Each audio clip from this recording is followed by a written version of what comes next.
Hello friends, welcome to my channel. My name is Shivani. ये human resource management की next video है जो कि बीकॉम प्रोग्राम और बीकॉम ऑनर्स के लिए बहुत हेल्पफुल है। तो चलिए स्टार्ट करते हैं। हम यूनिट 1 के चैप्टर 2 में कवर कर रहे थे जो कि introduction to human resource management. इसमें हमने काफ़ी टॉपिक्स कवर कर लिए हैं।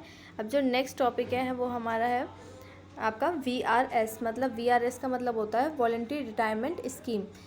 VRS का जो मतलब है ये अलाउ करता है एक एम्प्लॉय को टू रिटायर अर्लियर रिटायर होने के लिए, जिसमें कि वो अपने 40s और 50s में रिटायरमेंट ले सकते हैं। ये यूज़ किया जाता है बाय द ऑर्गेनाइजेशन ताकि वो अपने स्टाफ की जो स्ट्रेंथ है उसको रिड्यूस कर सकें और कॉस्ट कटिंग कर सकें। उसके अलावा ये एक म्यूचुअल एग्रीमेंट होता है between the employer and employee. इसको गोल्डन हैंडशेक भी बोला जाता है क्योंकि इसके जो बेनिफिट्स होते हैं वो दोनों पार्टीज़ को होते हैं, इसलिए गोल्डन हैंडशेक है।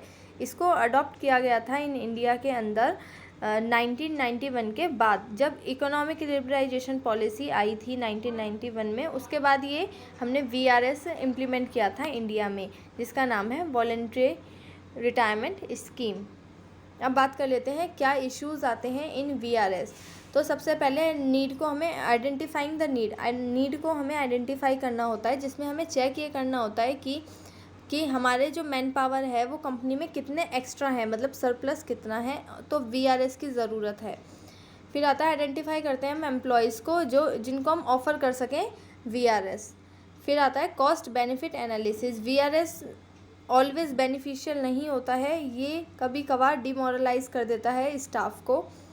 और उसके अलावा गुड एम्प्लॉयज़ जो होते हैं वो भी अच्छी कंपनी को छोड़ देते हैं due to the poor performance of stay. मतलब वो वहाँ पर कंपनी इतना अच्छा प्रोवाइड नहीं कर रही है, इस वजह से उनकी परफॉर्मेंस भी पुअर हो जाती है जो लोग रुकते हैं। उसके बाद आता है डिज़ाइनिंग द स्कीम। अब डिसाइड किया जाता है कि कौन से एम्प्लॉयज़ इसके अंदर कवर होंगे, क्या फेयर कंपनसेशन पैकेज होगा उन लोगों के लिए जो कि कंपनी को पहले ही छोड़ रहे हैं, मतलब वो अपने रिटायरमेंट ले रहे हैं, तो उनके लिए क्या कंपनसेशन पैकेज होगा, तो वो भी सेट करना होता है, वो फेयर होना चाहिए। ये इसके अंदर इश्यूज़ हैं। फिर आता है कन्वेंसिंग ट्रेड यूनियन। जो ट्रेड यूनियंस होती हैं उनको कन्वेंस करना बहुत ज़्यादा इम्पॉर्टेंट है ताकि हम ये सक्सेसफुली इम्प्लीमेंट कर सकें अपनी स्कीम को। एक्सप्लेन करना पड़ता है, इसके प्रोज और ऑफ़र्स बताने पड़ते हैं करियर में, इसके अलावा क्या क्या आपके पास ऑप्शंस हैं। उसके बाद आता है रिहेबिलिटेशन ऑफ एम्प्लॉयज़। जो ऑफ़र की जाती है ट्रेनिंग, जॉब असिस्टेंट दी जाती है जो रिटायर्ड एम्प्लॉयज़ होते हैं। और गवर्नमेंट सेटअप करती है 5 सेंटर्स फॉर डिस्प्लेस्ड वर्कर्स। कुछ गवर्नमेंट को सेटअप करने पड़ते हैं जिन वर्कर ने VRS लिया उनके ट्रेनिंग के लिए कि वो आगे अपने करियर में कैसे डेवलप कर सकें, तो उसके लिए सेंटर्स डेवलप करने पड़ते हैं। अब आता है रीज़न्स फॉर ऑफरिंग VRS को ऑफ़र करने का रीज़न क्या क्या हो सकता है, क्यों कोई कंपनी VRS अपने एम्प्लॉयज़ को ऑफ़र करेगी।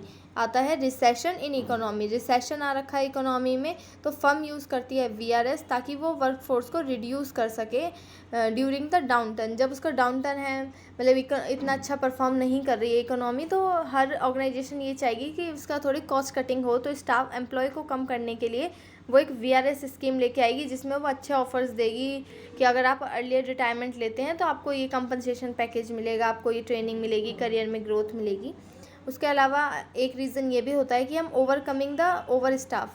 जो हमारा ओवर स्टाफ है, मतलब एक कंपनी में अगर 10% की ज़रूरत है बट हमारे पास 20 हैं, तो जो 10% है उसको हम ऐसे निकाल नहीं सकते हैं, तो हम उनको एक VRS ऑफ़र करेंगे ताकि वो अर्लियर रिटायरमेंट ले लें वॉलंटरी।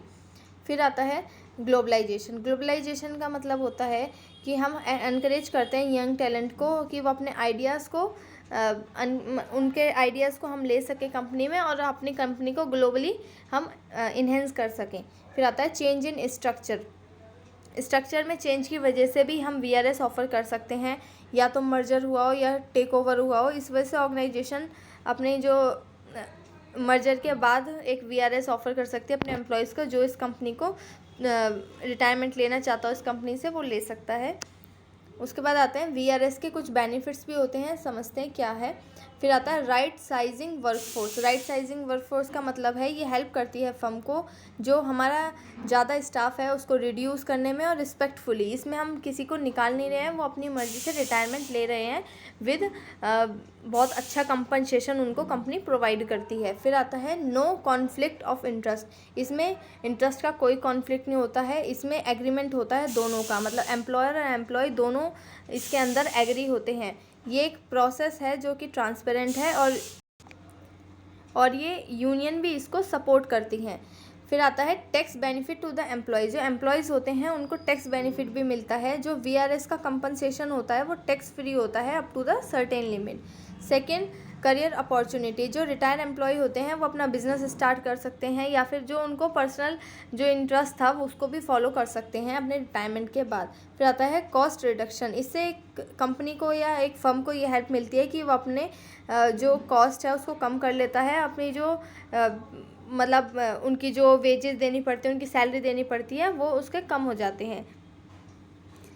कुछ आते हैं इसके डिसएडवांटेज, जैसे कि वीआरएस लेने के कुछ डिसएडवांटेजेस हैं, जैसे हैं लॉस ऑफ स्किल्ड एम्प्लॉय।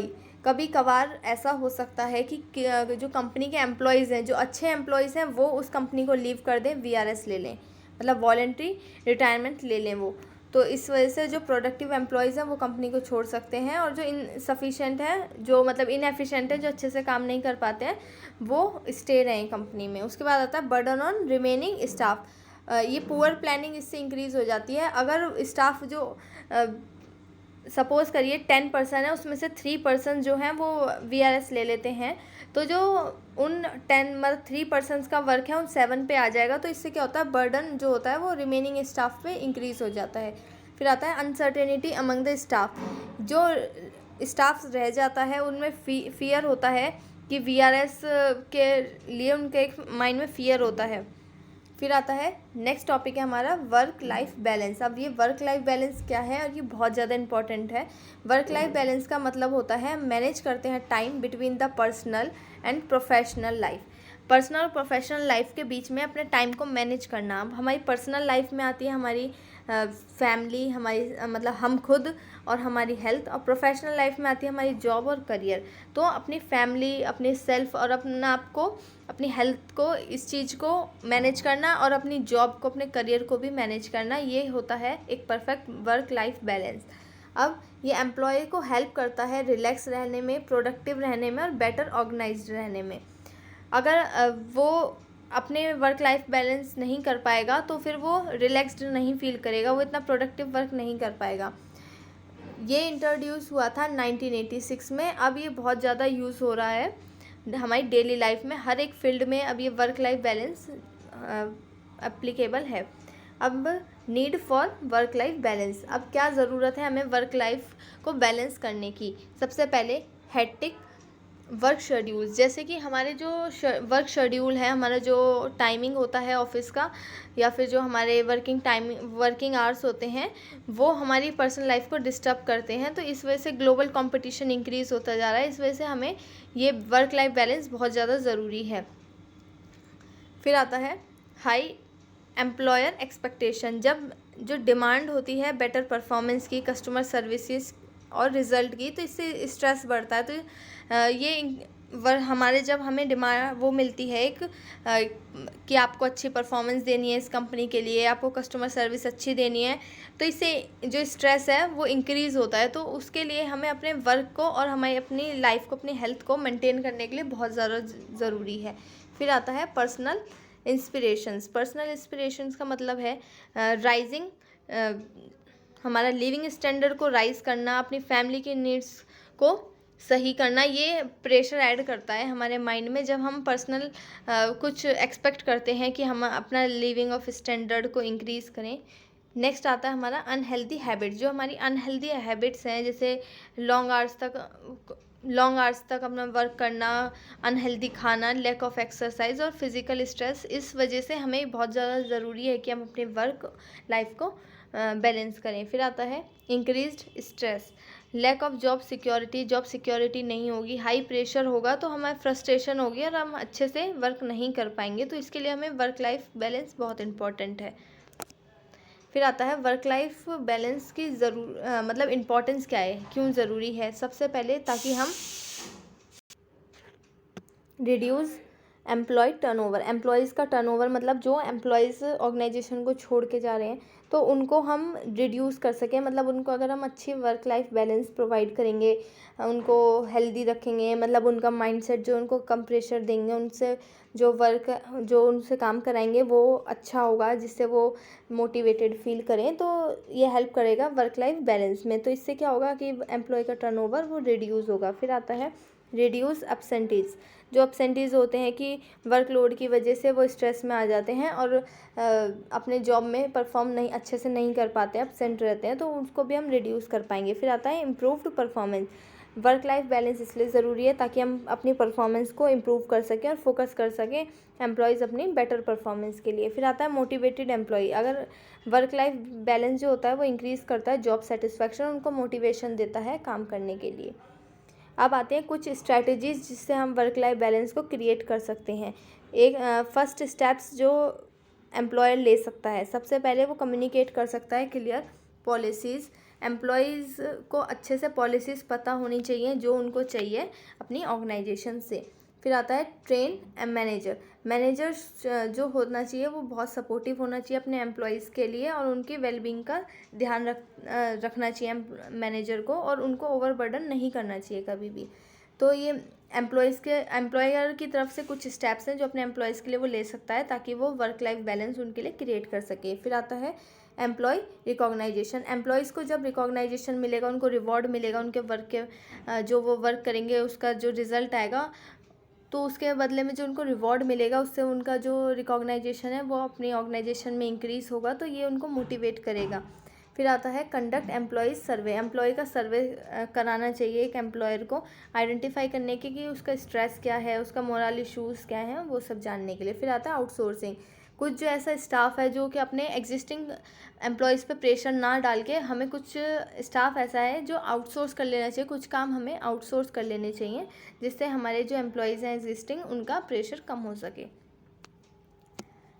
अब कुछ स्टेप्स हैं जो कि एम्प्लॉयज़ अपनी तरफ से ले सकता है। सबसे पहले आता है क्रिएट अ वर्क प्लान, वो शेड्यूल बना सकता है, अपने टाइम को डिवाइड कर सकता है, अपनी जो वर्क है, जो वर्क लाइफ है उसकी और उसकी पर्सनल लाइफ का टाइम को डिवाइड कर सकता है, एक शेड्यूल बना सकता है। तो ये है क्रिएट अ वर्क प्लान।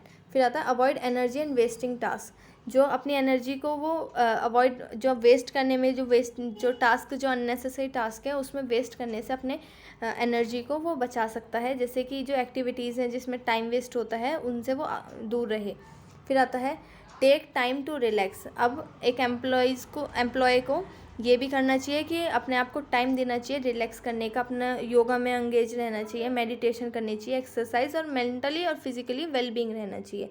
फिर आता है प्रायोरिटाइज योर वर्क, अपने काम को प्रायोरिटाइज करना चाहिए, मतलब ये नहीं कि किसी भी काम को हम लास्ट मिनट तक के लिए उसको रखें, तो हमें जितना हो सके अपने प्रायोरिटी बेसिस पे उस काम को करना चाहिए बिना डिले के।